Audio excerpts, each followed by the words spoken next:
12वां अध्याय इक्ष्वाकु वंश के अन्य राजाओं का वर्णन। श्री सुखदेव जी बोले, हे राजन, कुश का पुत्र अतिथि था और अतिथि का निषद तथा उसका नभ और नभ का पुंडरीक था। पुंडरीक का शेम धनवा का देवानिक, देवानिक का अनिहि, अनिहि का पार्यात्र, पार्यात्र का बलस्थल, बलस्थल का पुत्र वज्रनाभ था। वज्रनाभ का पुत्र खगन, खगन का पुत्र विद्रति और विद्रति का हिरण्यनाभ पुत्र था। हिरण्यनाभ जैमिनी ऋषि का शिष्य और बड़ा योगी था। याज्ञवल्क्य ऋषि ने उसकी शिष्यता स्वीकार करके अध्यात्म योग की शिक्षा प्राप्त की थी। हिरण्यनाभ का पुत्र पुष्य, उसका ध्रुव संधि, उसका सुदर्शन, उसका अग्निवर्ण तथा अग्निवर्ण का पुत्र शीघ्र और शीघ्र का पुत्र मरु था। मरु का पुत्र प्रसुश्रुत, प्रसुश्रुत का संधि और संधि का पुत्र अमरशन था। अमरशन का महश्वान, महश्वान का विश्वस्नह, विश्वस्नह का प्रसेनजीत, प्रसेनजीत का तक्षक, तक्षक का पुत्र ब्रह्मद्वल था। उसी ब्रह्मद्वल को तुम्हारे पिता अभिमन्यु ने युद्ध में मारा था। हे राजन, अब इक्ष्वाकु वंश के आने वाले राजाओं के नाम सुनो। ब्रह्मद्वल का पुत्र बृहद्रन होगा।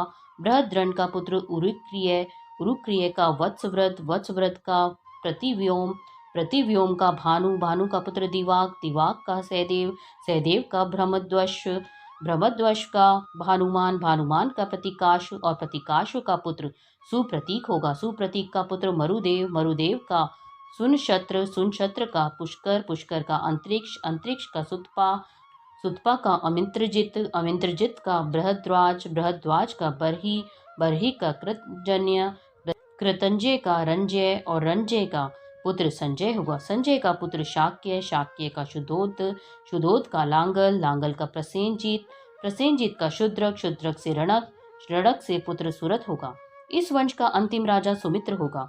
महाराज इक्ष्वाकु का वंश सुमित्र तक ही रहेगा, क्योंकि कलयुग के आने पर यह वंश समाप्त हो जाएगा। 13वां अध्याय राजा निमि के वंश का वर्णन। श्री सुखदेव जी बोले, हे राजा परीक्षित, महाराज इक्ष्वाकु के पुत्र निमि थे।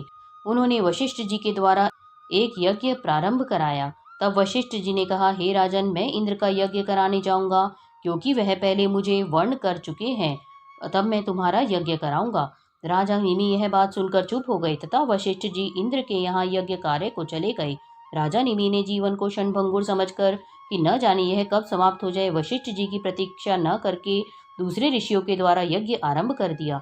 तब वशिष्ठ जी इंद्र का यज्ञ करा के लौटे तो उन्हें पता चला कि निमि ने उनकी बात न मानकर यज्ञ आरंभ कर दिया है। निमि को अपने विद्वान तथा विचारशील होने का अहंकार है, इसलिए उन्होंने निमि को यह श्राप दिया कि निमि का देहावसान हो जाए। तब राजा निमि ने वशिष्ठ जी को यह श्राप दिया कि अपने लोभ के कारण धर्म का अनुसरण नहीं किया, अतः आपका शरीर भी नष्ट हो जाए। इतना कहकर राजा निमि ने अपना शरीर त्याग दिया। उधर वशिष्ठ जी ने भी शरीर त्याग कर उर्वशी के गर्भ में मित्रा वरुण के द्वारा जन्म लिया। राजा निमि के ऋत्विजों ने उनके शरीर को सुगंधित वस्तुओं में रख दिया। राजा निमि के यज्ञ की समाप्ति हुई तब वहां देवता लोग आए।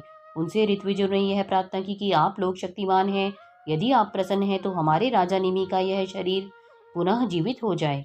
देवता लोगों ने प्रसन्न होकर कहा, ऐसा ही होगा। तब राजा निमि ने कहा, मुझे यह शरीर बंधन नहीं चाहिए। भगवान के चरणों का ध्यान करने वाले इस शरीर बंधन को नहीं चाहते, क्योंकि यह शरीर किसी न किसी दिन अवश्य नष्ट हो जाएगा। अतः मैं इस शोक दुख के कारण शरीर को पुनः धारण नहीं करना चाहता। देवताओं ने कहा, हे श्रेष्ठ मुनियों, राजा निमि शरीर धारण करना नहीं चाहते। ये प्राणियों के नेत्रों में सदा निवास करेंगे और वहां रहकर अपने सूक्ष्म शरीर से परमात्मा का भजन करेंगे। पलक उठाने तथा गिरने से इनका पता चलेगा। इसके बाद महर्षियों ने यह सोचकर कि राजा के न रहने पर लोगों में अराजकता फैल जाएगी, राजा के शरीर का मंथन किया और उस मंथन से एक सुंदर कुमार प्रकट हुआ। वही राजा जनक तथा मंथन से प्रकट होने के कारण उस कुमार का नाम मिथिल रखा गया। उन्होंने ही मिथिलापुरी बसाई। हे राजन, जनक का पुत्र उदावसु, उदावसु का नंदीवर्धन, नंदीवर्धन का सुकेतु, सुकेतु का देवरात, देवरात का ब्रह्मद्रथ, ब्रह्मद्रथ का महावीर्य, महावीर्य का सुधृति, सुधृति का दृष्टकेतु, दृष्टकेतु का हर्यश्व एवं हर्यश्व का पुत्र मरु था। मरु का प्रतिपक, प्रतिपक का कृतिरथ, कृतिरथ का देवमीड़, देवमीड़ का विश्रुत, विश्रुत का महाधृति, महाधृति का कृतिरात, कृतिरात का महारोमा, महारोमा का स्वर्णरोमा, स्वर्णरोमा का पुत्र ह्रस्वरोमा था। इसी राजा ह्रस्वरोमा के पुत्र महाराज शीरध्वज थे, जिनकी पुत्री सीता जी थीं, जो हल के अग्रभाग से उत्पन्न हुई थीं। शीरध्वज के कुशध्वज, कुशध्वज के धर्मध्वज और धर्मध्वज के कृतध्वज और मितध्वज पुत्र थे।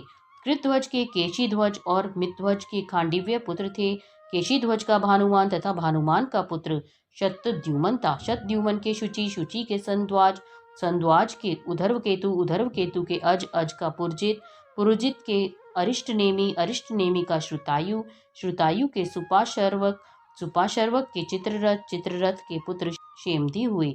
शेमधि के समरथ, समरथ के सत्यरथ, सत्यरथ के उपगुरु, उपगुरु के उपगुप्त, उपगुप्त वसवनंत, वसवनंत का युयुध, युयुध के सुभाषण, सुभाषण के श्रुत, श्रुत के जय, जय के विजय, विजय के रित, रित के शुनक, शुनक के वितव्य, वितव्य के धृति, धृति के बहुलाश्व, बहुलाश्व के कृति, कृति के पुत्र महावशी थे। हे राजा परीक्षित, मिथिला में उत्पन्न सभी राजा मैथिल तथा मिथिलेश कहलाए। वे सब बड़े आत्मज्ञानी तथा ग्रस्त आश्रम रहते हुए भी सुख दुखादि विकारों से युक्त मुक्त थे। ये सब याज्ञवल्क्य जी के शिष्य थे। अध्याय 14 चंद्रवंश का वर्णन। श्री सुखदेव जी बोले, हे राजा परीक्षित, चंद्रमा के पवित्र वंश में पुरुरवा आदि अनेकों पवित्र कीर्ति वाले राजा हुए हैं। विराट भगवान के कमल से ब्रह्मा जी उत्पन्न हुए। ब्रह्मा जी के पुत्र अत्रि मुनि थे। उन्हीं अत्रि मुनि के नेत्रों से यह चंद्रमा उत्पन्न हुआ। इस चंद्रमा को ब्रह्मा जी ने ब्राह्मण, औषधि तथा नक्षत्रों का स्वामी बनाया। उस चंद्रमा ने तीनों लोगों को विजय करके राजसूय यज्ञ किया। इस कारण चंद्रमा को अति अभिमान हो गया और देवगुरु बृहस्पति की पत्नी तारा को चुरा लिया। बार बार मांगने पर उन्होंने उसे नहीं लौटाया। ऐसी स्थिति में उस पत्नी के लिए देवता तथा दानवों में युद्ध आरंभ हो गया। शुक्राचार्य जी ने चंद्रमा का पक्ष लिया तथा महादेव जी ने अंगिरा जी के पुत्र बृहस्पति जी का पक्ष लिया तथा इंद्र आदि सभी देवताओं ने भी बृहस्पति जी का पक्ष लिया। इस प्रकार तारा के लिए दैत्य तथा देवताओं में घोर संग्राम हुआ। तत्पश्चात अंगिराज जी ने ब्रह्मा जी के निकट जाकर युद्ध बंदी की प्रार्थना की। तब ब्रह्मा जी ने चंद्रमा को डांट फटकार कर तारा बृहस्पति जी को दिला दी। तारा के चंद्रमा का गर्भ था। तब वह बृहस्पति जी ने अपनी पत्नी से डांट कर कहा, रे दुष्टा, मेरे क्षेत्र में यह दूसरे का गर्भ है, इसे तू अभी त्याग दे। भय मत कर, मैं तुझे भस्म नहीं करूंगा, क्योंकि एक तो तू स्त्री है और दूसरे निर्दोष भी है। दूसरे मुझे भी संतान उत्पन्न करने की इच्छा है। पति की यह बात सुनकर तारा ने लज्जित भाव से उस गर्भस्थ बालक को गर्भ से अलग कर दिया। सोने के समान चमकते हुए बालक को देखकर बृहस्पति जी तथा चंद्रमा दोनों ही मोहित हो गए और उसे चाहने लगे। दोनों में परस्पर झगड़ा होने लगा। तब देवता तथा ऋषि ने तारा से पूछा कि यह किसका गर्भ है। तारा ने लज्जावश कुछ भी उत्तर नहीं दिया। तब बालक ने अपनी माता से क्रोधित होकर कहा, रे दुष्टा, तू अपने इस कुकृत्य को मुझे शीघ्र बता, बतलाती क्यों नहीं है। तब ब्रह्मा जी ने तारा को एकांत में बुलाकर पूछा तो तारा ने चंद्रमा का ही गर्भ बतलाया और उस पुत्र को चंद्रमा ने ले लिया। हे राजन, उस पुत्र का नाम बुध रखा गया। उसी बुध के द्वारा ईला नाम की अप्सरा के गर्भ से पुरुरवा उत्पन्न हुई। एक समय इंद्र की सभा में नारद जी पुरुरवा के रूप, सौंदर्य, शक्ति, धन संपत्ति आदि का गायन कर रहे थे। उसे सुनकर उर्वशी अप्सरा मोहित हो गई और वह अप्सरा पुरुरवा के निकट चली गई। वह उर्वशी अप्सरा मित्रा वरुण के शाप से ही मृत्युलोक में गई थी, किंतु उर्वशी ने भी पुरुरवा के रूप, सौंदर्य से मोहित होकर उसे अपना पति बनाना स्वीकार किया। राजा पुरुरवा उर्वशी को देखकर अति प्रसन्न हुए और मीठी वाणी से बोले, हे सुरसुंदरी, मैं तुम्हारा स्वागत करता हूँ। बोलो, तुम्हारी क्या सेवा करूं? आओ तुम मेरे साथ विहार करो। उर्वशी ने कहा, हे राजन, आपके रूप सौंदर्य को देखकर कौन ऐसी सुंदरी होगी जो आप में आसक्त न होगी। मैं आपके साथ अवश्य विहार करूंगी, किंतु मेरी एक शर्त है कि मैं धरोहर के रूप में आपको 2 भेड़ के बच्चे देती हूँ। आप उनकी रक्षा कीजिए। हे वीर, मैं केवल घी खाकर रहूंगी तथा मैथुन के अतिरिक्त और किसी समय आपको वस्त्रहीन न देख सकूंगी। राजा पुरुरवा ने यह शर्त स्वीकार कर ली और वह उर्वशी राजा पुरुरवा के साथ विहार करने लगी। उर्वशी के शरीर से कमल केसर की सुगंधी निकला करती थी। वे उसके प्रेम में अपना सर्वस्व भूल गए। जब देवराज इंद्र ने अपने यहाँ उर्वशी को नहीं देखा तब उन्हें बड़ी चिंता हुई और उन्होंने उर्वशी को लाने के लिए गंधर्वों को वहां भेजा। वह गंधर्व अंधेरी रात्रि में आकर भेड़ के दोनों बच्चों को, जो उर्वशी ने राजा पुरुरवा के पास धरोहर के रूप में रखे थे, चुरा कर ले गए। जब उर्वशी ने अपनी भेड़ के बच्चों की आवाज सुनी तब वह अति व्याकुल हुई और बोली, यह नपुंसक राजा अपने को बड़ा बली समझता है, किंतु यह तो मेरे बच्चों को भी नहीं बचा सका। मैं तो मर गई। यह दिन में तो मर्द बनता है, किंतु रात में स्त्रियों की भांति सोता रहता है। यह सुनकर राजा को बड़ा क्रोध आया और वे वस्त्रहीन अवस्था में ही अपने हाथ में तलवार लेकर गंधर्वों पर दौड़ पड़े। गंधर्वों ने भेड़ के बच्चों को तो छोड़ दिया और बिजली की तरह चमकने लगे।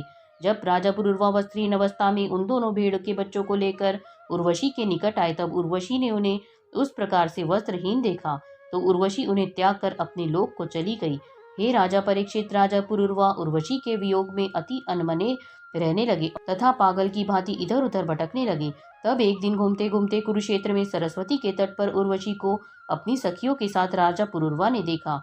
तब राजा ने मीठी वाणी में कहा, हे प्रिय, मेरी बात सुनो। हे निष्ठुर, मुझे अधिक दुखी न करो, मेरी एक बात सुन लो।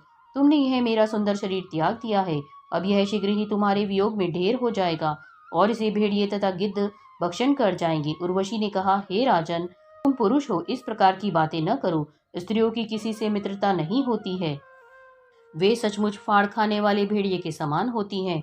उनका स्वभाव निर्दयी तथा क्रूर होता है। वे अपने स्वार्थ साधने में चतुर होती हैं, स्वार्थ के लिए अपने भाई तथा पति को भी मरवा डालती हैं। तनिक सी बात कर चिढ़कर क्रूर बन जाती हैं। सीधे सीधे पुरुषों को झूठा विश्वास दिलाकर अपने चक्कर में फंसा लेती हैं। नए नए पुरुषों की चाह से उल्टा तथा स्वेच्छाचारणी बन जाती हैं। तुम राजेश्वर हो। एक वर्ष के पश्चात एक रात्रि के लिए मैं तुम्हारे साथ रहा करूंगी, तब तुम्हारे द्वारा मेरे और भी संतान होंगी। राजा पुरुरवा ने देखा कि उर्वशी के गर्भ है, तो वे अपने नगर को चले आए। एक वर्ष के पश्चात राजा पुरुरवा फिर उर्वशी के पास गए। तब तक उर्वशी एक बालक की माता हो चुकी थी। जब वे रात्रि समाप्त होने पर उर्वशी से विदा होने लगे, तो उन्हें वियोग के कारण महान दुख हुआ और अत्यंत दीन होकर अश्रु बहाने लगे। तब उर्वशी ने उनसे कहा कि तुम इन गंधर्वों की स्तुति करो। राजा पुरुरवा ने ऐसा ही किया। गंधर्वों ने राजा से प्रसन्न होकर उसे एक अग्निस्थ पात्र अर्थात अग्नि रखने का पात्र दिया। राजा पुरुरवा उसी को उर्वशी समझकर वन वन घूमने लगे, किंतु जब उन्हें उसका ध्यान आया तब उन्होंने उसको वन में ही त्याग दिया और अपने नगर को चले आए तथा रात्रि को उर्वशी का ध्यान करते रहते। जब त्रेता युग आरंभ हो गया तब उनके हृदय में तीनों वेद प्रकट हुए। तब वे उस स्थान पर गए जहाँ उन्होंने उस अग्नि पात्र को त्यागा था। वहां पर देखा कि उस अग्निपात्र के स्थान पर शमी वृक्ष के बीच में पीपल का वृक्ष उगा हुआ है। तब राजा पुरुरवा ने 2 अरनियां अर्थात मंथन काष्ठ बनाई। तत्पश्चात उर्वशी लोक की प्राप्ति के लिए नीचे की अरणी को उर्वशी तथा ऊपर की अरणी को पुरुरवा तथा बीच की अरणी को पुत्र रूप से ध्यान करते हुए अग्नि उत्पन्न करने वाले मंत्रों से रगड़ना आरंभ किया। उस रगड़ से ताजवेदा नाम की अग्नि उत्पन्न हुई। उस अग्नि की 3 भागों में बांटकर पुत्र रूप से राजा स्वीकार किया और उर्वशी लोक की प्राप्ति के लिए भगवान की आराधना की। हे राजन, सतयुग में एकमात्र मंत्र प्रणव ओंकार था। सारे वेद शास्त्र उसी के अंतर्भूत थे। देवता केवल नारायण थे और कोई न था। अग्नि केवल एक थी, 3 नहीं थी। केवल हंस वर्ण था। त्रेता के आरंभ में राजा पुरुरवा ने ही 3 वेद तथा 3 अग्नियों को प्रकट किया और अग्नि को संतान रूप मानकर गंधर्व लोक को चले गए।